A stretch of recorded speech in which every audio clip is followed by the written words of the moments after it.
আজ 31শে আগস্ট রাধাষ্টমী। আজকে রাধাষ্টমী ব্রত পালন যারা করেছেন তারা তো খুব ভালো কাজ করেছেন। যারা রাধাষ্টমী ব্রত পালন করেননি তাদেরকে বলবো আজকে রাধা নাম জপ করতে ভুলবেন না। রাধা নাম জপে এতটাই মহিমা আছে যেটা আপনি শুনলে অবাক হয়ে যাবেন। আজকে 31শে আগস্ট রাধাষ্টমী।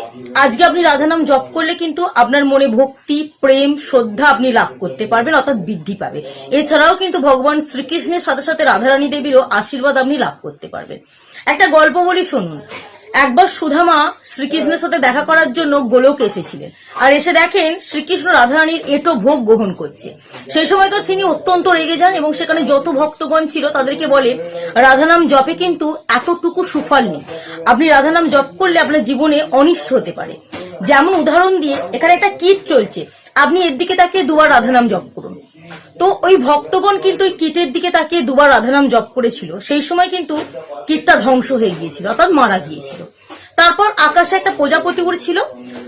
সুধামা সকল ভক্তকে ওই দিকে, প্রজাপতির দিকে নির্দিষ্ট করে তাকিয়ে বলতে বলেছিল, দুবার রাধানাম জপ করো। তো ভক্তগণ সুধামায়ের কথা মতো আকাশের দিকে, প্রজাপতিটার দিকে তাকিয়ে দুবার রাধানাম জপ করেছিল।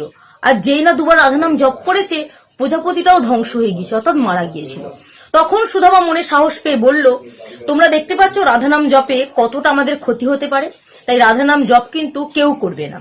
তখন সকল ভক্তদের মধ্যে থেকে একজন কিশোরী তার সামনে এসে উপস্থিত হলো এবং সে বলল, আমি হচ্ছে সেই কীটটা, যেই কীটটার ওপর দুবার রাধানাম জপ করার পর সেটা প্রজাপতি হয়ে আকাশে উড়ছিল।